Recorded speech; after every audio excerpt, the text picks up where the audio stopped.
ها يا بوي، يا ظهري يا بوي، الحقني يا منعم. أنا تعبت جو من البت دي. صفية وقفت مصدومة وخايفة من رد فعل مرات أبوها ما تقوم من على الأرض. منعم، ايه ده؟ ايه اللي وجعك كده يا سعدية؟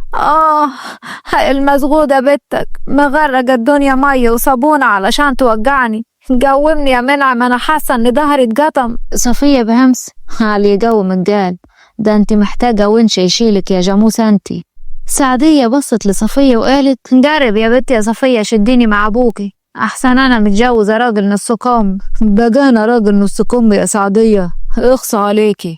ما تقومني يا راجل بدل ما انت قاعد تتمقلس عليا كده. منعم فضل يشد فيها هو وصفية لحد ما قامت وقفت على رجليها ومسكت صفية مرة واحدة من شعرها وقالت: بقى انت يا مزغودة تعملي فيا أنا كده؟ صفية بألم: اي انا مش قصدي يا مرات ابوي، انا كنت بمسح الصالة كيف ما قلتيلي. حد برضه يمسح الصالة يغرقها مية كده؟ أنا مش قادرة امشي على رجلي، انا حاسة ان ظهري اتقطم نصين. الف سلام عليكي يا غالية، ابوسي يدك، سيبي بقى شعري، انا حاسة انه اتقطع في يدك. سعدية اتنهدت بضيق وقالت: ماشي يا بنت سليمة الهبلة، خلص القرف اللي انت عاملاه في الصالة ده وامسح السلم لحد الشارع، وبعد كده تطلع تستحمي علشان العريس زمانه جاي. عريس برديكي؟ هو انا مش قلت انا مش موافقة عليه؟ ده راجل كبير قوي، ده عنده 50 سنة وانا لساتي 17 سنة. يرضي مين ده بس يا مرات ابوي؟ يرضينا انا يا بنت سليمة الهبلة، الراجل حدا ملايين، انت عارفة ده حدا كان بهيمة، ده تقريبا اللي ماسك سعر اللحمة في الصعيد كلاته. عارفة لو فتحتي بقك وفضفضتي معاه بالكلام او قلتي حاجة للراجل خليتيه يهرب من هنا، اني هفجع عيونك الخضر دول من خلقتك. صفية بنبرة حزينة: ماشي يا مرات ابوي، كيف ما بدك. راحت صفية خلصت كل اللي وراها ودخلت أخدت شاور ولبست دريس كحلي في ورد بينك ولبست الطرحة بتاعتها، وفجأة دخلت مرات أبوها عليها الأوضة وهي فرحانة وبتقول: بيدالك في القفص يا بنت سليمة الهابلة، العريس جه وجايب معاه فخدة كاملة، ده غير أقفاص الفاكهة والحلويات، ده جايب 3 رجالة يحملوا معاه الحاجة لحد هنا. صفية بحزن: ماشي يا مرات أبوي. في إيه مالك يا بومة مكشرة كده ليه؟ مالي، عجيبة، بقى اتجوز واحد كبير قد ابوي واكبر كماني وتقولي لي مالي؟ على العموم ما فيش حاجة، بقول لك ايه، افردي خلقتك وما تبكيش بومة كيف ابوكي، واستني كده، مش انا اديتك صباع الروج بتاعي وقلت لك ادهني منه على شفايفك؟ صفية بقرف: لا، انا ما بحبش الروج والقرف ده. بقول لك ايه، اسمعي كلامي مليح ويلا علشان الراجل قاعد برا مع ابوكي وانا عاوز اخرج اتفق معاه على العربون، اقصد المهر. ماشي، اخرج انت الاول وانا هحط مني وهحصلك. خرجت سعدية وقعدت برا مع الرجالة، وراحت صفية مسكت صباع روج وفتحته بقرف ولسه هتحطه على بقها معدتها قلبت وكانت هترجع، راحت رمياه على الارض ودست عليه كسرته وخرجت برا. واول ما شافت العريس اتصدمت من شكله لانه كان مليان جدا ولابس جلابية كبيرة وكان شكله صعب من طريقة كلامه. اتنهدت وقالت: أعوذ بالله، هو عامل كده ليه؟ ده كيف مرات أبوي؟ ده المفروض يتجوزها هي مشاني. بص العريس ناحية صفية وابتسم وقال بصوت بشع: تعالي عروسة، تعالي اقعد هنا جنبي. صفية بصت لأبوها اللي كان قاعد ما بيتكلمش: جرالك ايه يا صفية؟ الراجل مش بيقولك تعالي؟ يبقى تروحي تقعدي حداه، ده بكرة الصبح هيبقى جوزك، بس لما يوافق على كلامي الأول. لا يا حاجة سعدية، كتير قوي اللي انت طالباه ده، كيف يعني 2 مليون جنيه؟ كتير قوي. صفية برقت وقالت بهمس: 2 مليون جنيه؟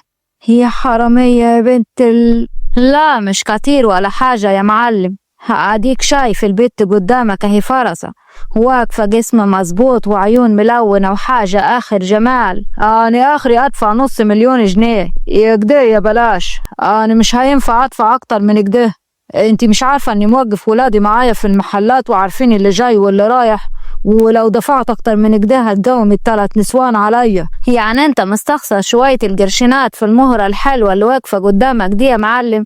دي هتبقى الرابعة يعني ختامها مسك. علشان خاطرك يا حاجة سعدية انا هدفع 1 مليون جنيه، صفية بهمس حاجة قال هي بتركعها أصلا علشان تقول عليها كده، دي من نسل إبليس. ماشي يا معلم، احنا موافقين، بس احنا مش هينفع معانا مأذون والكلام ده، البت لساتها صغيرة.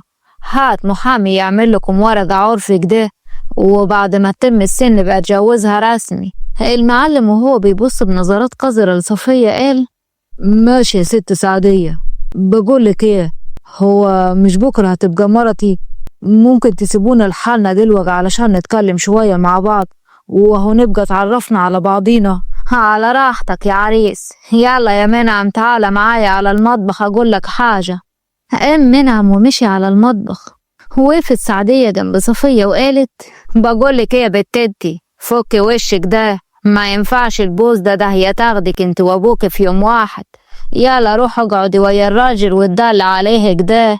صفية راحت وهي حزينة، قعدت قدام المعلم وقالت حضرتك أكيد عندك ولاد في سني صح؟ المعلم باستغراب وأكبر منيكي، انت بتسألي ليه؟ لأني مستغربة كيف واحد في سنك يبص البت في سني، المفروض يعني. قطع المعلم وهو بيقول أنا حر، أنا معايا فلوس يبقى أنا أعمل اللي أنا عاوزه، هو أنت مش موافقة عليا ولا إيه؟ دخلت سعدية وقالت مش موافقة إيه يا معلم، دي هتموت من الفرحة. صفية بهمس هو كمان واقفة تتجسسي عليا، ربنا ياخدك يا شيخ، أنا بجد تعبت منيكي. المعلم قام وقف وقال أنا همشي أنا والصبح هاجي ومعايا المحامي علشان نكتبوا الكتاب.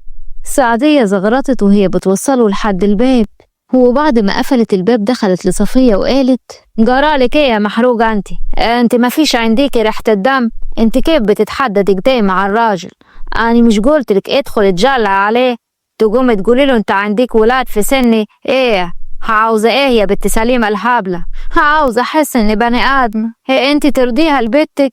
ترضي تجوزيها الراجل بالمنظر ده؟ حرام عليكي يا شيخة. سعدية قربت منها وعينيها كلها غضب وهي بتقول تحرم عليكي عيشتك يا بات، بقى ده جزاتي اني جبتلك عريس عليه القيمة في الاخر تغلطي فيا كده؟ بقى ده عليه القيمة ده جاي وريحته بهايم. بقولك ايه، أنا مش هتجوز الراجل ده على جثتي. سعدية هجمت عليها وفضلت تضرب فيها، ومنعم في الأوضة مكبر دماغه من صوت الصريخ لأنه بيخاف من سعدية. دخلت سعدية تنام وصفية مرمية في الأرض تنزف من مناخيرها وجسمها كله بيوجعها من الضرب اللي أكلته من سعدية. صفية حطت إيديها على كتفها بألم وقالت أنا تعبت جوي من الست دي، لا أبويا راضي يتكلم ولا هي بتبطل ضرب فيا، أنا لازم أمشي من هنا، لازم إن شاء الله أنام في الشارع، هو أرحم منيها وانقذ حالي من الجوازة الهم دي. قامت صفية ومشيت على طراطيف صوابعها لحد ما وصلت عند الباب وفتحته وخرجت تجري على بره ونزلت الشارع وفضلت ماشية وهي بتتلفت حواليها بخوف لحد ما بعدت خالص عن الحارة اللي موجودة فيها البيت. وفجأة لقيت عربية كبيرة واقفة ولقيت السواق بيفتح الباب وبيركب. راحت طالعة بسرعة على ظهرها ودخلت قعدت في قلبها وفضلت فيها لحد ما وصلت مكان وقفت فيه العربية. نزلت صفية منها وقالت ايه المكان الحلو ده، يا ترى انا بقيت فين؟ وفضلت ماشية وهي بتبص حواليها لحد ما حست بالجوع. راحت وقفت قدام باسكت الزبالة وقالت أنا مفيش قدامي حل تاني، أنا حاسة أني هموت من الجوع. وبدأت تدور في الزبالة لحد ما جه راجل 50 يرمي الزبالة بتاعته وشافها وقال ايه ده، انت بتاكلي من الزبالة؟ انت عارفة ايه اللي هيجرالك بسبب الجرف ده؟ أنا مفيش قدامي حل تاني، أنا حاسة أني هموت من الجوع. الراجل بصلها من فوق لتحت بإعجاب وقال طيب ايه رأيك لو تيجي معايا وانا هوكلك احسن اكل؟ هاجي معاك على فين يا راجل انت؟ أنا بنت ناس مش واحدة من اياهم. أنا اسمي صلاح مرعي، اكيد سمعت عن الاسم ده. لا ما سمعتش ومش عايزة اسمع حاجة، يلا بعد عني. أنا لواء سابق وليا اسمي، ومش معنى اني برمي الزبالة بتاعتي بقى حاجة قليلة. بقولك ايه، أنا مرتي مريضة ومحتاجة واحدة تيجي تقعد بيها، انت ايه رأيك تيجي معايا وتطبخي وتاكلي معانا من الوكل وتاخدي بالك منيها، وكمان انا هديلك 5000 جنيه في الشهر. ها رأيك ايه؟ صفية بصت له من فوق لتحت وقالت: شكلك بيقول انك واد ناس، مش راجل مشبوه. على العموم انا موافقة بس بشرط. ويا ترى ايه هو الشرط؟ انك تحلف على كتاب الله الاول انك راجل محترم، عشان انا خايفة قوي. اني ما بعرفش حد واصل ولا بتعامل مع حد. صلاح ابتسم بخبث وقال: مش عايزك تقلقي مني، انا راجل محترم ومليش في قلة الادب. انا ليا مركزي وسمعتي، يلا تعالي ويايا. مشيت معاه وهي مطمنة من اسمه ومركزه لحد ما وصلت قدام العمارة ولقيتها في مكان كويس غير المكان اللي هي كانت فيه. ولقيت بواب وقتها حست انها مطمئنة. واول ما البواب شاف صلاح قام وقف وقال: أنا متأسف يا باشا، اصل انت نزلت بالزبالة وانا ما كنتش موجود. حقك عليا علشان رحت رميتها بنفسك. خلاص يا ايوب عادي، ما حصلش حاجة. طلعت معاه وهي مطمئنة لحد ما فتح باب الشقة ودخلت بصت جوه الشقة وهي واقفة بره وخافت تدخل. صلاح بص عليها بضيق وقال: جرى ايه يا بت انتي؟ ما تدخل انتي واقفة كده ليه؟ اتخضت وقالت: اصلاني. انتي ايه؟ يلا تعالي على جوه. بلعت ريقها بخوف ودخلت على جوه. صلاح راح فتح باب الأوضة وقال: يلا يا بت تعالي. صفية بخوف: أجي فين؟ تعالى أوريلك مرتي المريضة. مشيت بخطوات بطيئة وهي مرعوبة لحد ما وصلت قدامه. اهي قدامك اهي نايمة على السرير. دخلت جوه الأوضة وهي بتقول: هي فين دي؟ أنا مش شايفة حد. راح قافل الباب بسرعة. انت عاوز ايه مني انت؟ حرام عليك، انا بنت غلبانة. يا لهوي الحقوني يا خالق. وتحت قدام العمارة وصل سيف بعربيته ونزل منها ولسه جاي يطلع البواب وقفه وهو بيقول له: استنى يا سيف بيه. سيف اتدور وبص للبواب وقال: ايه في ايه يا ايوب؟ ايوب بتوتر: اصل انا كنت عاوز اقول لك يعني هو في ايه يا ايوب؟ ما تتكلم. بقول لك ايه يا سيف بيه، انت ما شفتش ماتش الاهلي والزمالك؟ سيف باستغراب: هو انت موقفني علشان تقولك ده؟ انا مالي ومال الاهلي والزمالك، انت عارف اني ماليش في الكوره يا ايوب. انت ما شفتش اللي حصل الاسبوع اللي فات؟ مش الست منال جارتنا ماتت، والست يسرية اتجوزت، والاستاذ منصور اتقبض عليه، والواد. سيف قطعه بضيق وهو بيقول له: انت مجنون ولا ايه يا راجل انت؟ سيف جاي يطلع راح ايوب ماسك ايده وقال: طيب ما تقعد ويايا نشرب شاي سوا يا باشا. سيف سمع صوت صريخ جاي من شقته ومبص لأيوب وقال: ايه الصوت ده؟ دول بسم الله الرحمن الرحيم يا باشا. اصل انا بحس ان العمارة دي خلاص اتسكنت. بقول لك ايه، انت ماشي دلوقتي وانا هروح اجيب شيخ يجي يقرا فيها قرآن علشان ما تتأذيش منيهم. لا ده انت شكلك تعبان في عقلك. عفريت ايه بالنهار؟ بعد عنا ما اطلع اشوف في ايه. استنى بس اسمع كلامي، ما هم اليومين دول بقوا بيطلعوا بالنهار. سيف اتنهد بضيق وقال: ربنا يشفيك. وسابه وطلع يجري على فوق. انت حر، انا ما كنتش عاوزك تشوف بلاوي ابوك اللي كل يوم والتاني بالينا بيها. وصل سيف قدام الشقة وهو سامع صوت الصريخ وفتح الباب وهو خايف على ابوه لحد ما وصل للأوضة وقال بصدمة: ايه ده؟ دي مين دي يا ابوي؟ انت جايب البت دي هنا تعمل ايه؟ صلاح بصدمة: سيف، انت ايه اللي جابك دلوقتي؟ انت مش المفروض بتشتغل في مصر؟ مين دي يا ابوي؟ رد عليا. دي واحدة كده جات عشان. واحدة كده يا راجل يا شايب يا عايب، بقى بتضحك عليا وتقول لي مرتك مريضة وعاوز واحدة تخدمها، وفي الآخر ألاقيك واحد عايز تتعدى عليا. بتتعدى على عيلة صغيرة يا بوي؟ لا ما تصدقهاش يا سيف، دي بنتي كدابة يا ولدي. حتى اسأل أيوب، دي جاية هنا بكيفها، دي بنت مش مظبوطة. أنا مش مظبوطة يا حيوان أنت. سيف، احترمي حالك يا بنت انتي. هو انت فين أهلك؟ أهلي؟ هو أنا لو كان لي أهل بصحيح كنت جيت هنا. حسبي الله ونعم الوكيل فيكم. قال لي وقال انت راجل مش محترم ولا تعرف ربنا. هاني يا تربية الشوارع، البت دي عرضت حالها عليا يا سيف وقالت لي انها موافقة انها تيجي معايا ب200 جنيه، وما جات هنا وشافت البيت قالت انا عاوزة 1000 جنيه، واني ضربتها عشان كده هي بتصوت. اخص عليك يا ابوي، بقى انت تجيب واحدة بالفلوس هنا في الدار وتشوه اسمك وصورتك قدامي في الآخر كده. صفية بدموع: أنا ما جيتش بالفلوس، بوك كداب وما يعرفش حاجة عن ربنا، حسبي الله ونعم الوكيل. سيف بحدة: يلا غوري من هنا ماشي وما شوفش وشك هنا تاني. صفية مسحت دموعها وقالت: يعني أنا اللي عاوزة أشوف وشكو. خرجت صفية من الشقة وقفت برا وقالت: الحمد لله إني مليحة ما حصليش حاجة. نزلت صفية تحت قدام أيوب. أيوب بصلها بضيق وقال: ها أشكال ما يعلم بيها إلا ربنا. صفية بصت له باستغراب وقالت: انت تقصد مين يا راجل انت؟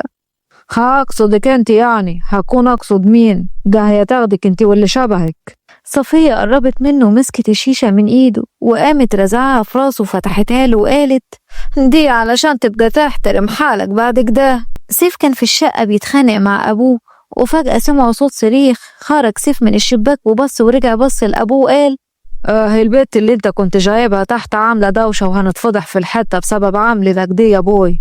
بقى راجل عسكري وفاهم في القانون يعمل كده برديك. انزل انزل، الحق البت دي وبعدها عن هنا. انا مش عاوز فضايح، مش عاوز فضايح. يا ريت يا بوي تحرم تعمل كده مرة تانية. نزل سيف وقف قدامها وقال لها: في ايه يا ايوب؟ مرتك ماسكة البت دي ليه؟ وايه اللي عمل في راسك كده؟ البت اللي عملت في راسك ده رابحة. ايوه هي اللي عملت فيها كده، احنا لازم نوديها الجسم، هي البت دي لازم يتقبض عليها. سيف بص لصفية وقال: انت عملت كده ليه؟ الراجل ده مش محترم. سامع يا سيف بيه، بتغلط فيا كمان قدامك. سيف بحدة: انت بتغلطي فيه ليه؟ الراجل ده مفكرني بنت مش مظبوطة وغلط فيا وكمان دعا عليا، هو أنا كمان لازم أعمل فيه كده علشان أنا مش هسمح لحد يقولك ده أبدا. سيف: أنت محسساني يعني إنك شريفة وعفيفة يعني؟ أيوة أنا شريفة غصب عنيك، ولو غلطت فيا كمان أنا هفتح راسك زيه، قد كل قرف. سيف بغضب: لا، ده أنت لازم تيجي معايا القسم علشان تتربي.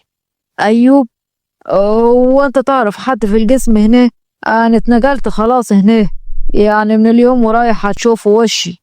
يلا يا بت انت قدامي. صفية اتنهدت بضيق وقالت: هو الجسم والحبس ارحم بكتير من الخلق اللي بشوفهم حواليا. مشيت وياه وركبت معاه العربية بتاعته. سيف بغضب: انت منين؟ معرفش. هو ايه اللي متعرفيش؟ انت بتبجحي كمان. هم اهلك فين؟ اهلي؟ اني ماليش اهل، لو عاوز تسجني سجني، بس يا ريت ما تجيبليش سيرة اهلي، وكفاية جو اللي حصل بسببهم. وايه يا ترى اللي حصل بسببهم؟ اللي انا فيه وقعدتي وياك دلوقتي. مين اهلك يا بت انتي؟ اني قلت لك ماليش اهل. خلاص هم في الجسم بقى وياك يحققوا ويعرفوا يوصلوا لاهلك مليح. صفية بنبرة حزينة: أنا مش عاوزة أرجع لهم تاني، كفاية جو اللي حصل، هم أكيد بيدوروا عليا في كل مكان علشان يبيعوني للراجل البعبع اللي كان عندنا ليلة امبارح. يجوزوكي؟ يجوزوكي كيف؟ انت لساتك صغيرة يعني. أنا عندي 17 سنة وكم شهر، أبوي متجوز واحدة عقربة، عاوزة تجوزني الراجل قد أبوي علشان تاخد ال1,000,000 جنيه اللي هتبيعني بيهم. أنا ما كانش قدامي حل غير إني أهرب. أنا نزلت وفضلت ماشية في الشوارع لحد ما لقيت عربية واقفة، اتشعلقت على ظهرها وركبتها ولقيت حالي في البلد دي. الجوع كان بيعض مصاريني وما لقيتش قدامي غير صندوق الزبالة، وقفت أكل منه ولقيت أبوك جاي بيقول إن مرته مريضة فراش وإنه عاوزني أخدمها في المقابل هيديني فلوس ووكل. ووقتها أنا صدقت وجرى اللي جرى. أنا والله ما واحدة شمال ولا تربيتي عفشة، الراجل البواب هو اللي خلط فيا وخلاني عملت فيه كده. أنا لو كنت عفشة كيف ما بيقول مش كنت سلمت حالي لبوك من غير صريخ ولا صوت عالي، لكن أنا والله محترمة وبنت ناس. سيف ابتسم وقال: طيب اهدي وكفاية بكى بقى. صفية مسحت دموعها وقالت: أنا مش ببكي. أمال الدموع دي إيه؟ ده هي اللي بتنزل غصب عني والله. أنا مش قاصدة. أنا مش هوديكي دلوقتي الجسم. أمال أنا هنروح فين؟ بص يا ستي، أنا خالتي ست كبيرة، أنا هوديكي عنديها وتخدميها وتقعدي وياها تونسيها. صفية بحدة؟ لا خالتك لا، أنا مش هروح وياك في مكان، نزلني هنا لو سمحت. انت عاوز تضحك عليا كيف ما أبوك عمل ويايا؟ اهدي بس اهدي، أنا مش كيف أبوي والله، أنا أصلا مش عارف أبوي عمل كده كيف، ما تقلقيش، تعالي ويايا وما تخافيش. لا لو سمحت نزلني هنا، أنا مش رايحة معاك على مكان، يلا نزلني. وقف سيف بالعربية وقال اتفضلي انزلي. فتحت باب العربية ونزلت، وقف سيف بالعربية على جنب ونزل منها، وراح وقف جنب صفية وقال انت عاوزة تقعدي كده في الشارع؟ يعني انت مش خايفة من كلاب الشوارع؟ لا مش خايفة من حاجة، بعد انت عني الله يخليك وانا هبقى مليحة. انت تحت السن ومش هينفع اسيبك كده. بص انا هكلم خالتي في التليفون قدامك، وانت هتسمعي كلامها، ولو كده هوديكي ليها لحد ما اشوف ايه موضوع اهلك ده، انا خايف عليكي مش اكتر. اذا كان كده ماشي. اتصل سيف على خالته وهو فاتح السبيكر وقال ايوه يا خالتي، عاملة ايه؟ اسمية؟ الحمد لله يا ولدي، انت كيفك وكيف الشغل في مصر؟ لا ما هو انا اتقبل طلبي واتنقلت هنا. بقولك ايه يا خالتي، انت مش كنت عاوزة تجيبي بنت من الملجأ علشان تقعد وياك تونسك من بعد ما اولادك هاجروا بلاد بره وبقيت لحالك؟ ايوه يا ولدي، انا هموت واعمل كده، بس انت عارف انا ما بقدرش اروح في مكان، السن بقى حسن الخاتمة يا ولدي. ربنا يديك الصحة يا رب. ربنا يخليك يا ولدي. ربنا يبارك في عمرك. المهم بقولك ايه يا خالتي، انا قدامي بنت، هي بنت حلال وشكلها كده محترمة وبنت ناس قوي قوي، انت ايه رأيك اجيبها لك تشوفيها، ولو عجبتك اسيبها لك؟ طالما بتتشكر فيها قوي قوي كده خلاص ما فيش عندي مانع، هاتها يا ولدي، وانا والله هعوضها عن كل حاجة في الدنيا وهحبها كيف بيتي. تمام يا خالتي، احنا جايلك في الطريق ما تقلقيش. قفل الخط وبص لصفية وقال هتعمل ايه؟ هتيجي معايا ولا لساتك خايفة مني؟ أنا لازم أخاف منيك حتى لو كنت مطمنة لك من بعد اللي شفته النهاردة من بوك. ما خلاص بقى، حاولي تنسي اللي حصل ماشي؟ اتنهدت وقالت ماشي، وراحت ركبت وياه العربية ومشي بيها لحد ما وصل قدام بيت خالته وقال خالتي ساكنة هنا. ده بيت كبير قوي، ده كيف السرايات؟ ايوه ما يا خالتي دي عايشة هنا، لأن جوزها الله يرحمه كان غني وولادها التلاتة سافروا يكملوا دراستهم برا واتجوزوا كمان هناك ونسيوا البلد وأمهم، وكل واحد اتلاقى في حاله. ما يمكن هي اللي صعبة، ولادها ما قدروش إنهم يتحملوا وعلشان كده هربوا. سب ابتسامة يا ريتها كانت صعبة، كانوا خافوا منيها وفضلوا هنا، دول استغلوا طوبتها وهاجروا ما عادوش سألوا فيها. دخل سيف وهي دخلت وراه على جوه، وقفوا قدام الباب وخبط سيف وبص لصفية وقال هي تتأخر شوية عما تفتح الباب لأنها ست كبيرة. صفية كانت وراه على طول، بصت له وقالت تمام. سيف بص في عينيها وقال هي دي عينيكي ولا عدسات؟ صفية باستغراب ايه عدسات دي؟ مفيش، أصل لونها غريب، تحس إنه أخضر مدي على لبني. ماني خدت لون عيون أمي. هي أمك لساتها عايشة؟ أنا معرفش عنها حاجة، كان أبوي بيقول إنها اتجننت ورجعت لأهلها في بلد تانية من زمان، وبعدها بكام يوم اتجوز مرته القوية اللي عايشة معانا دلوقتي ومعاه منيها 3 عيال. الباب اتفتح وقتها ابتسمت صفية وقالت أنا نسيت احنا فين أصلا. سيف شش عشان ما تزعلش بص على الباب وقال كيفك يا خالتي، عاملة ايه؟ بخير يا ولدي طول ما انت بخير. هي فين البت اللي بتقول عليها؟ طلعت صفية من وراه وقالت أني صفية. هي يا خالتي، ايه رأيك فيها؟ ما شاء الله، كيف القمر. انت جبت البت الحلوة دي منين يا ولدي؟ اوعى تكون مرتك. سيف بص لصفية وقال بنبرة حزن مرتي ايه بس يا ستي، ما انت عارفة اللي حصل وان انا رافض الجواز بتاتا. أيوة افتكرت، يلا تعالوا ادخلوا. دخل سيف وبص وراه على صفية، لقاها مغمضة عينيها وبتقول حاجة بهمس. في ايه يا بنتي مالك؟ صفية فتحت عينيها وقالت أنا بقول قرآن لأني برضيكي خايفة أنا ما عادش فيا أعصاب من بعد اللي حصل. لا ما تخافيش، ويلا تعالي ويايا. دخلت وراه على جوه وبصت حواليها على البيت وقالت الله، البيت ده شبه البيوت الأثرية بتاعت زمان. خالتي اللي قدامك دي تبقى خالة أمي، مش خالتي لازم. دي كانت متجوزة ابن باشا كبير هنا في البلد، وهو من حبه لتاريخه احتفظ بالحاجات دي، وخالتي من بعديها احتفظت بيهم. ايوه. دخلت معاه فجأة لقيت فار قدامها، صرخت وجريت جابت الكرسي وضربته بيه، ولما ضربته مات. فرحت وقالت الحمد لله أنا اتخلصت منيه، ده كان هيخرب لكم الدار، بس هو كيف لونه أبيض؟ أنا اللي أعرفه الفار ده أنا لونه أسود مفحل كده. أسمية برقت بصدمة وقالت انتي موتي لطفي؟ لطفي مين يا حاجة؟ يخرب بيتك، انتي موتي لها الفار. خالتي بتحب الفيران البيضة وبتحب تربيهم، وبتقول انهم بيونسوها. يا فيران؟ هو في حد يربي فيران؟ أنا اللي أعرفه تربي فروش بطة وزة، حاجة تستفيدي بيها، وبعد كده تاكليها، مش فيران يجيبولك المرض. أنا مش عاوز البت دي هنا، خدها وانت ماشي يا سيف. عجبك كده؟ صفية قربت منها وقالت حقك عليا يا ست الكل، أنا والله ما كنت أعرف إنك بتربي حاجات زي دي، بس أنا هنزل أدورلك على جوز عرس في الأرض اللي حداكم دي، وأكيد هلاقي واجيبهم لك تربيهم. أسنية اتنهدت وقالت الفار اللي مش عاجبك ده من سلالة الفيران اللي كان بيربيهم الملك. صفية باستغراب بصت لسيف وقالت ملك ايه ده اللي كان بيربي فيران؟ سيف غمز لها وقال لها اخرسي بقى، اقفلي خشمك احسن بكده هنطرد انا وانتي. صفية بهمس ما انا عاوزة امشي من هنا، انا خايفة والله لا تكون بتربي كمان صراصير. سيف ضحك وقال ما تخافيش، لو كان في حاجة من دي ما كنتش انا جيت هنا.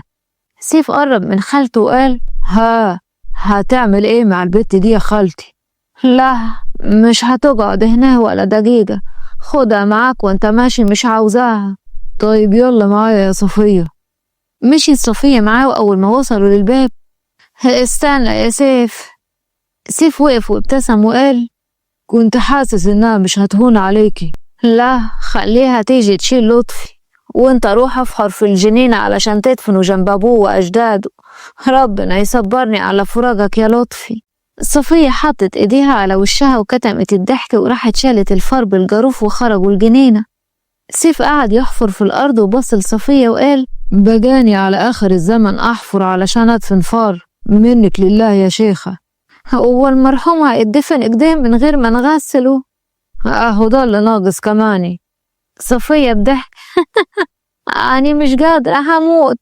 سيف بصلها وقال ارميه يلا في الحفرة بالراحة، لأنها واقفة بتبص من الشباك علينا. ماشي. وقامت منزلاه في الحفرة بالجاروف وقالت يا صغير يلي ملحقتش تتهنى.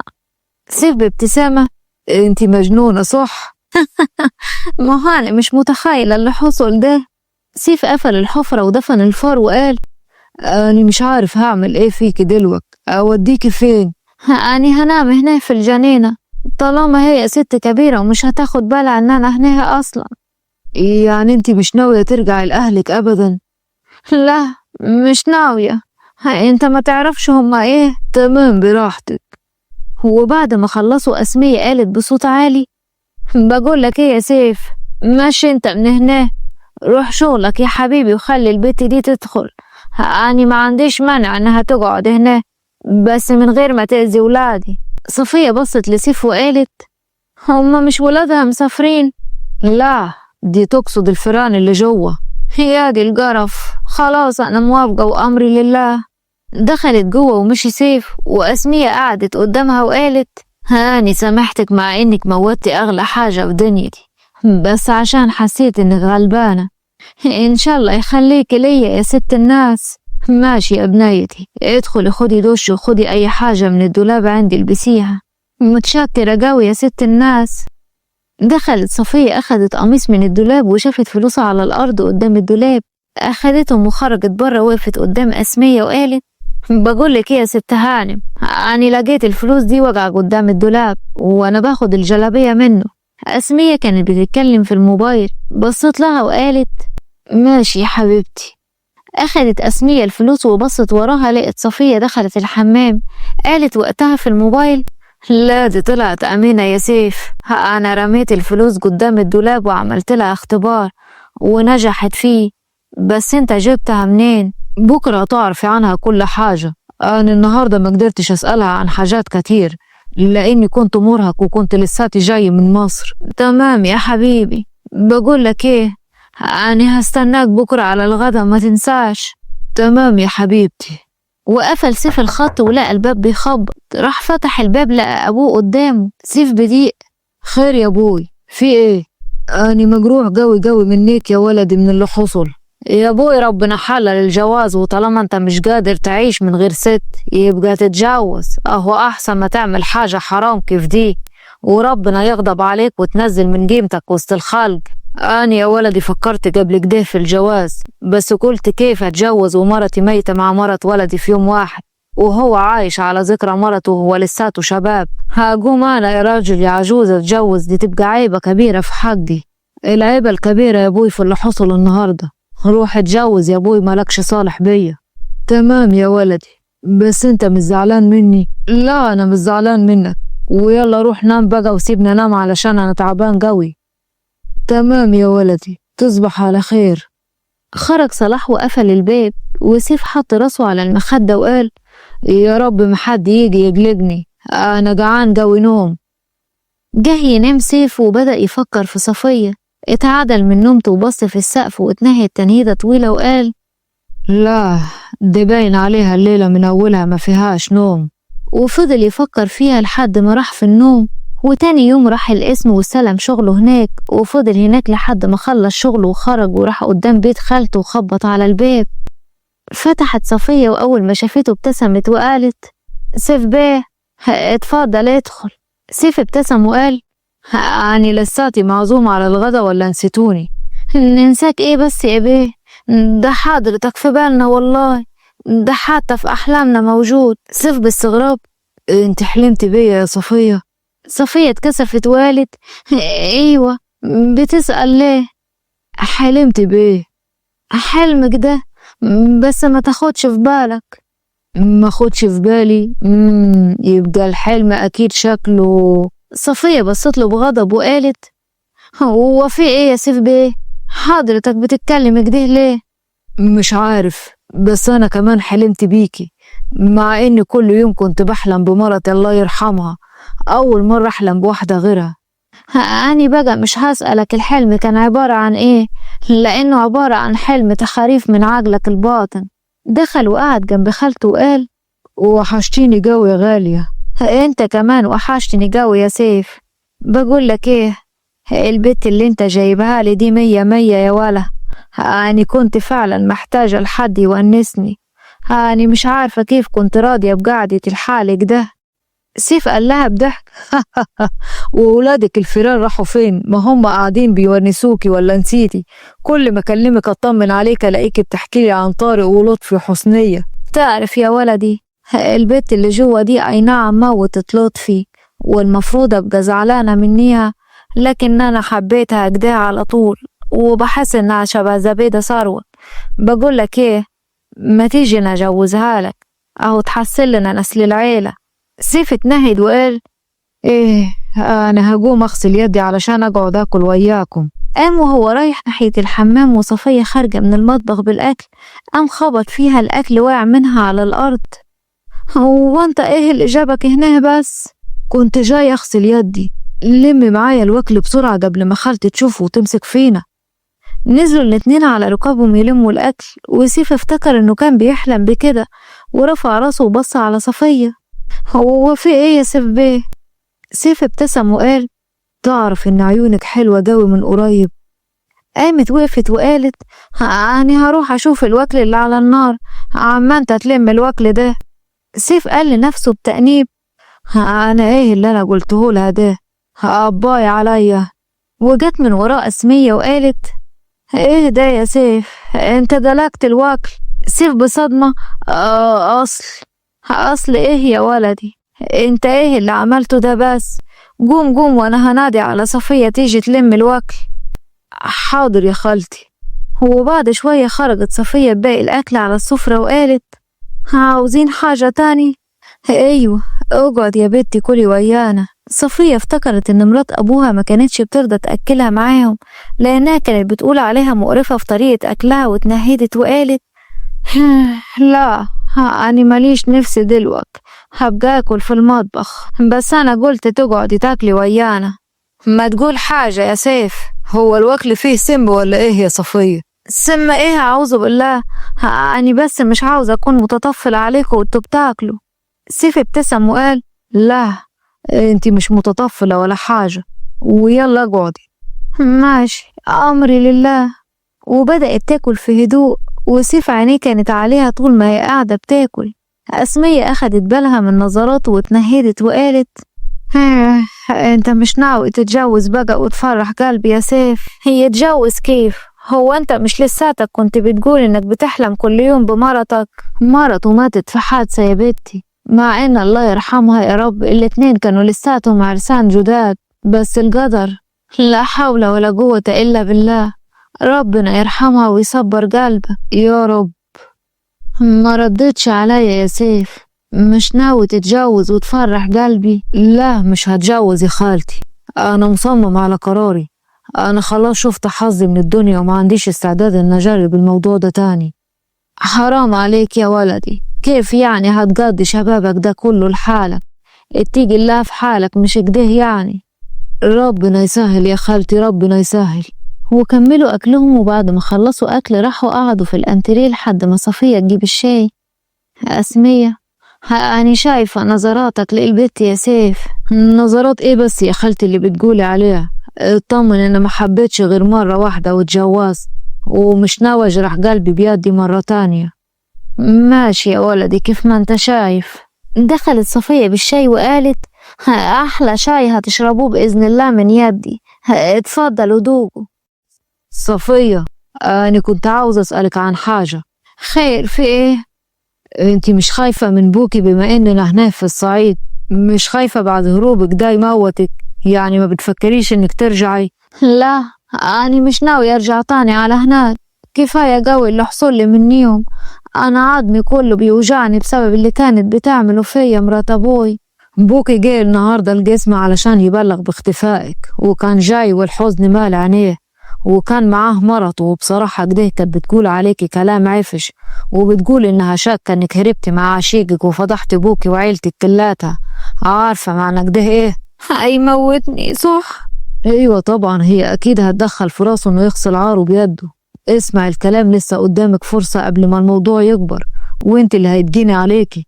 صفية بدموع: أنا موافقة إنه يموتني، هو لأن أتجوز الراجل اللي مصممة مرته إنها تبيعني ليه، ولو كنتم متضايقين مني أنا مستعد إن أقعد في الشوارع ولا إن أرجع للخلق دي. وخرجت برا الشقة وهي منهارة. أسمية: روحي يا ولدي وراها، قولها ترجع ليا، أنا حبيتها ولا يمكن أسيبها تبعد عني. سيف خرج بسرعة على برا ولقاها في آخر الجنينة خارجة بتعيط. جري بسرعة لحد ما وصلها قبل ما توصل للبوابة وقال: انتي مشيتي ليه؟ حد قالك ان احنا مش عاوزينك؟ هو انا علشان خايف عليك وبنصحك تعملي كده؟ اتدورت وبصت في عينيه وقالت: يعني ما فيش حد بيحبني ولا حد عاوزني، انا هموت حالي وهريح الخلق دي كلها مني. سيف طلع منديل من جيبه ومسح دموعها وهو بيقول: حرام عليك اللي انتي عملتيه ده، ينفع كده يعني؟ صفية باستغراب: أنا عملت إيه؟ بوظت العيون الحلوة اللي كانت عجباني، ينفع كده؟ عينيكي بكت حمرة من البكا. بقول لك أنت كماني، أنا ما بحبش حد يتغزل فيا، احترم حالك كده وأنت بتتحدث معايا. سيف ضحك بصوت عالي: هو في إيه؟ أنت بتضحك عليا؟ لا، اصل مرات ابوكي بتقول عليكي بنت مايصه وبتحب اللي بيتغزلوا فيكي، واكيد واحد ضحك عليكي ابن حرام وانت هربتي معاه. يا سلام. طب وايه اللي بيضحك في الكلام العفش ده؟ اصلا انا شايف قدامي عكسك ده خالص، شايف بنت محترمة ومحافظة على حالها. بقولك ايه، ادخلي جوا علشان خالتي هتموت جوا عليكي، عشان انا رايح انام. اشوفك بقى في الحلم على خير. هي ابتسمت ومشيت بخطوات بطيئة، ولفت بصت عليه وهو ماشي، ورجعت بصت قدامها وهي بتقول: هو أنا اتهبلت ولا ايه؟ أنا ماشية تلفت ايديها عليه ليه؟ هو عدى أسبوع وسيف بيحلم بيها باستمرار، لدرجة إنه منع نفسه يروح لخالته علشان ما عادش يحلم بيها. وبعد مرور الأسبوع التاني اتصلت صفية عليه بموبايل خالته. رد وقال: ايوه يا خالتي. صفية بنبرة حزينة: انت فين يا سيف بيه؟ سيف بخضة: في ايه؟ مالك يا صفية؟ مال صوتك؟ خالتك تعبانة قوي وأنا مش عارفة أعمل معاها إيه. تعبانة كيف؟ كانت بتتحدث في التلفون مع حد من ولادها، وفجأة وقعت من طولها مش بتنطق خالص. طيب لبسيها أي حاجة بسرعة وأنا هكلم الإسعاف يجي حالا ياخدوها، وروحي معاها على المستشفى ما تسيبيهاش، وأنا هجيلكوا على هناك. تمام ماشي. وبعد لحظات جه الإسعاف وأخدهم على المستشفى، ودخلت أسمية على العناية المركزة لأنها كانت في غيبوبة. وبعد لحظات سيف جه وقف قدام صفية وقال: إيه الدكتور قال إيه؟ جاتها غيبوبة واتحجزت هنا بسببها. سيف بصلها باستغراب وقال: انت بتبكي كده ليه؟ ولا كأنك بتعرفيها من سنين. صفية مسحت دموعها وقالت: أنا شفت حب وحنية فيها ما لقيتهمش على حد. طيب اهدي. صفية حركت راسها بماشي. سيف وقف بعيد عنها وبيبص عليها وهي بتعيط، وكان وقتها حاسس انه عايز ياخدها في حضنه ويقول لها اهدي هتبقى كويسة. اتحدى نفسه وراح وقف قدام صفية وقال: صفية. صفية بصت له باستغراب وعينيها كلها دموع. اتنهد وقال: هو أنا كنت عاوز أقولك على حاجة كده. صفية: في ايه؟ سيف قال في سره: مش وقته يا سيف، اهدى كده، البت بتقول ايه عليك؟ في ايه يا سيف بيه؟ مفيش، انا كنت عاوز اقولك انها تبقى مليحة ما تقلقيش. وراح وقف بعيد. وعدت ساعة في التانية لحد ما جه الدكتور وقال: وقفتكوا دي ملهاش اي لازمة هنا، حضراتكم ممكن تمشوا بكرة وبإذن الله تيجوا بكرة تطمنوا عليها. لا، أنا مش هسيبها واصل، أنا مقدرش أبعد عنيها. خلاص يا دكتور سيبها تبقى مرافقة ليها، وانا اللي همشي. الدكتور: تمام، عن اذنكم. سيف بص لصفية وقال: بقولك ايه، انا همشي وانتي معاكي رقمي، ابقي اتصلي عليا لو حصلت اي حاجة. تمام ماشي، مع السلامة. سيف ابتسم وقال: الله يسلمك. بصت صفية عليه وهو ماشي وقالت: كان نفسي اقولك وحشتني قوي يا باشا، بس ما يصحش بنت غلبانة زي تحب الباشا. سيف نزل ركب عربيته وهو سايق قال لنفسه: خلاص كنت هتعترف لها انك بتحبها. ايه يا سيف، انت خلاص قلبك جسي قوي كده ونسي مرتك ونسيت حب حياتك. وصل سيف للبيت وحاول انه يفتح الباب، لكن الباب ما كانش بيفتح. صلاح فتح له الباب وقال: ايوه يا ولدي، مش تخبط الاول؟ سيف بقرف: ايه يا بوي، جايب واحدة من اياهم برديكي؟ لا يا ولدي، انا اتجوزت سليمة بنت الحاج متولي اللي جوزها طلقها من زمان، وجات عاشت مع ابوها وخواتها. الف مبروك يا بوي، ولو اني كان المفروض ان نعرف، بس على العموم ربنا يسعدك. انا هروح ابات في شقة القديمة. تمام يا ولدي، بس بالله عليك ما تفكر في حاجة، وصفي قلبك كده وانسى كل اللي حصل بمرضك علشان تقدر تعيش. تمام يا بوي. جت سليمة وقفت جنب صلاح. سيف بص لعيونها وملامحها باستغراب وقال: ايه ده، مين دي؟ سليمة. كيف يا ولدي؟ حضرتك مرات ابويا الجديدة؟ ايوه انا يا ولدي. وحضرتك كنت متجوزة ومخلفة بنت شبهك تمام كده؟ ايوه صفية، انا اتطلقت واتهنت من ابوها ومعرفتش ان انا اخدها معايا، ومعرفش هي شبهي ولا لا، بس كانت تقريبا نفس لون عينيا. سيف ابتسم وقال: بنتك هربت من دار ابوها وانا بعرف مكانها.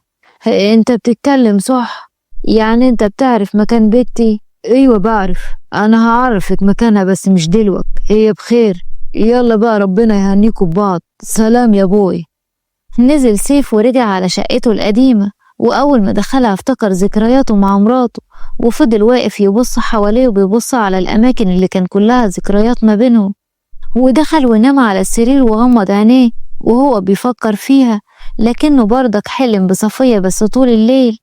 وتاني يوم نزل وراح على المستشفى علشان يطمن على خالته، لكن ما لقاش صفية، ونده للممرضة وقال: البنت اللي كانت قاعدة هنا مع حالة الحاجة أسمية هي راحت فين؟ الممرضة: انت تقصد البت ام عيون ملونة؟ ايوه هي دي كانت المستشفى كلها مقلوبة عليها الصبح. ليه؟ ايه اللي حصل؟ دي شكلها يا حرام كانت هربانة من أهلها، وبالصدفة كان جوزها هنا بيكشف شافها مسكها وضربها وأخدها وياه وهو خارج، بس بصراحة كده هانها قدام الخلق في المستشفى. أنا مش عارفة أهلها كيف بيجوزوها الراجل جدها 7 مرات حجما وسنة. سيف نسي يسأل عن خالته وخرج يجري من المستشفى، ورجع على القسم يدور على المحضر اللي أهلها كانوا عاملينه علشان ياخد منه العنوان، لحد ما لقاه وخرج يجري وراح ركب عربيته وراح على العنوان وخبط على الباب بقوة. وفتحت سعدية الباب وقالت بحدة: ايه في ايه؟ انت مين وبتخبط كده على الباب ليه؟ أنا المقدم سيف صلاح وجاي بخصوص صفية. صفية؟ ايه لقيتوها؟ صفية اتخطفت من المستشفى من واحد بيقول إنه جوزها. بجد والله احنا ما نعرفش حاجة عن الموضوع ده. الراجل اللي كان عاوز يتجوزها الجزار ده موت راح فين يا ست انتي؟ هو انت تعرف موضوع الجزار ده منين؟ أنا عرفت منين؟ بقول لك أنا ظابط، هو أنا جاي أهزر وياك يا ست انتي؟ أنا معرفش حاجة عنيه، حضرتك ممكن تروح تسأل عنيه في مكان تاني. تمام قوي، يبقى سيادتك هتيجي معايا على الجسم تتحجزي على ما نشوف بقى مين الراجل اللي خطفها ده. سعدية بصدمة: ايه جسم ايه؟ لا انا ما روحش اتحجز في اجسام. بقول لك ايه يا باشا، انا ماليش دخل في الموضوع ده. سيف بص على موبايلها اللي بيرن وزقها بكل قوته، ودخل مسك الموبايل وقال: المعلم حسنين؟ ده واحد كده معرفوش. أنا هفتح وانت هتردي عليه من غير ما تقولي ولا حاجة، يا إما وقسما بالله هرميكي في الحجز. سعدية مسكت الموبايل وهي بتترعش وفتحت الخط وقالت بخوف: ايوه يا معلم حسنين. بقولك البيت جبتها عندي هي في المحل، أنا عاوزك تيجي علشان تديلها العالقة المتينة علشان توافق تسمع كلامي. الخط بيقطع. ألو ألو. قفلت الخط وقالت: أنا معرفش حاجة عن اللي بيقوله. سيف طلع موبايله واتصل بالاسم وطلب عربية شرطة تيجي تقبض عليها. وقتها خافت وقالت: خلاص يا باشا، خلاص يا باشا، أنا هقول لك مكانها. لا قدامي، وديني المكان بنفسك. نزل وياها لحد محل الجزارة ووصل قدام المعلم وقال: البيت فين يا معلم؟ من الخروف ده يا سعدية؟ سعدية برقت وقالت: ده ضابط بوليس يا معلم، أنا ماليش دعوة به يا باشا. يا أهلا وسهلا بالحكومة. ها عاوز ايه يا باشا؟ البوكس ده علشان أنا متهنش من عجلي زيك، والبوكس ده علشان تبقى تحترم حالك وانت بتتحدث مع الحكومة. المعلم وقع في الأرض ورجالته حواليه خايفين من سيف. سيف بغضب: صفية فين يالا منك ليه؟ واحد بص ناحية المخزن وراح سيف ناحية الباب وزقه ودخل، راح قايم بسرعة وقفل الباب عليه. المعلم: فارم عليك يا واد يا محروس. محروس؟ تربيتك يا معلمي. سيف دخل المخزن وفضل يدور على صفية لحد ما لقاها في آخر المخزن مرمية في الأرض ومربوطة من إيديها ورجليها. جري عليها بسرعة يفوق فيها وهو بيقول: صفية فوق يا صفية. صفية فتحت عينيها بتعب وابتسمت وقالت: سيف بيه، أنا سبت الدنيا كلاتها ونسيت خالتي اللي في المستشفى عشانك. صفية بتعب: ليه بس كده؟ أنا بخير، كنت خليتك وياها. هي اللي موجود في خدمتها هناك كتير، أما انت لحالك وانا ما اقدرش اسيبك يا صفية. ما تقدرش تسيبني؟ ايوه يا صفية، كل ده وانت مش حاسة ان انا بحبك؟ صفية اتنهدت بتعب وقالت: بس انت قلت انك بتحب مرتك الله يرحمها ومش هتحب بعديها. اديكي قلتيها يا صفية، الله يرحمها. أنا عطشانة قوي. أنا هتصل على أكرم بيه يجيب البوكس على هنا. اتصل سيف بأكرم وبعد لحظات سمعوا صوت عربية البوكس برا.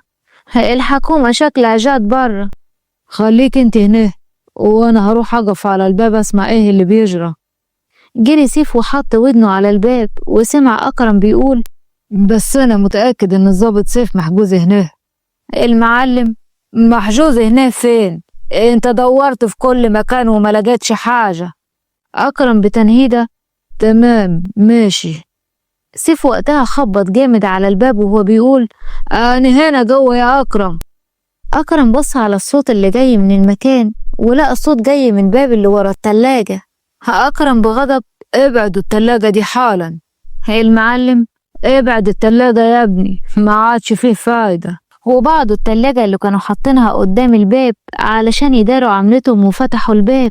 أكرم بص لقى سيف جوه، بص للمعلم وقال: واضح قوي ان مفيش حد جوه يا معلم. سيف جري بسرعة على صفية وقال: يلا يلا بسرعة قومي، يلا يلا علشان نمشي من هنا.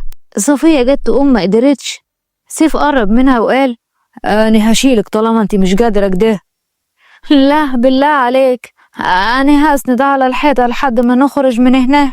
سيف فضل ماشي جنبها لحد ما وقعت في الأرض مغمى عليها، شالها وخرج يجري بيها على بره وحطها في العربية وجري بيها على المستشفى. وبعد شوية في المستشفى فتحت صفية عينيها ولقت سيف قدامها، ابتسمت وقالت: انت لساتك معايا؟ ايوه يا صفية، انا هفضل معاكي لآخر العمر. صفية ابتسمت وقالت: انت طلعت رومانسي قوي يا حضرة الضابط. امال انا بقيت رومانسي من يوم ما عرفتك انتي. لا في دي انت بتكذب، انا سمعت من الخالة اسمية انك كنت بتحب مرتك قوي. ممكن بلاش كل شوية تفكريني بالماضي، خلينا في الحاضر. ولا انتي مش عاوزاني يا صفية؟ صفية بابتسامة: انت شايف ايه؟ انا شايف انك بتموتي فيا كماني. يبقى كيف ما انت شايف. الباب خبط ودخل صلاح ومعاه سليمة. صفية: الراجل ده ايه اللي جابه هنا وعاوز مني ايه؟ سيف قرب من ودنها وقال: بلاش تفضحيه قدام مرته، هو جاي يطمن عليكي. اتنهدت وقالت: تمام، انا هسامحه عشانك انت. انا عندي ليكي مفاجأة يا صفية، الست اللي واقفة قدامك دي تبقى سليمة عبد السلام، امك يا صفية. صفية قامت قعدت بصدمة وقالت: امي؟ يعني انا امي بالجمال ده وسليمة كمان؟ امال ليه قالوا عليها انها هبلة؟ سليمة قربت بدموع من بنتها وقالت: مرت ابوكي كانت عاوزة تخطفه مني بأي طريقة، وفضلت ورانا لحد ما اتطلقنا وطلعت عليا ان انا هبلة، ورجعت لدار ابوي بفضيحة. يلا ربنا ينتقم منيها. هو فعلا انتقم منيها، وهي بتجري خايفة من الحكومة، عربية خبطتها ووقعت على مخها ماتت. يلا ربنا يسامحها في اللي عملته. صفية حضنت سليمة وهي بتقول: أنا مش مصدقة حالي إنك رجعتي لي من تاني يما. رجعت علشان ربنا كتب لنا نتلاقى تاني يا قلب أمك. دخلت أسمية وقالت: هأقول عليكوا إيه؟ بقى تسيبوني كل ده لحالي وقاعدين كلياتكم هنا؟ سيف ضحك وقال: أنا أقدر برضيك يا خالتي. والله غصب عني يا خالة، أديكي شايفة اللي حصل. ايوه سمعت يا حبيبة قلبي، ربنا يبعد عنك ولاد الحرام ويقرب منك اللي بيحبك وبيداري. لا ما خلاص يا خالتي، اعترفت بكل حاجة. أسمية: الواد ده قالك انه بيحبك ولا لا؟ صفية بابتسامة: ايوه يا خالتي اعترف لي ما تقلقيش. وقعدوا يهزروا ويضحكوا سوا. وبعد مرور كم شهر لبست صفية الفستان الأبيض وهي فرحانة، واتجوزت سيف في فرح كبير، وكانت طايرة من الفرحة وهي في إيده. وأول ما طلعوا يرقصوا سلو سيف حضنها جامد وقال: أنا بحبك وهفضل أحبك يعوض ربنا ليا. ربنا يقدرني وأقدر أسعدك يا أجمل حاجة حصلت لي. سيف شالها وفضل يلف بيها قدام المعازيم وهو في دنيا تانية هو وهي. ولحد هنا تكون وصلت قصتنا للنهاية. أتمنى تكون عجبتكم. ما تنسوش تحطوا لايك على الفيديو وتشتركوا في القناة وتفعلوا زر الجرس على الكل علشان يوصلكوا إشعار بأي قصة جديدة. وما تنسوش تصلوا على النبي في التعليقات وتكتبوا لنا أسامي أبطالنا الجايين.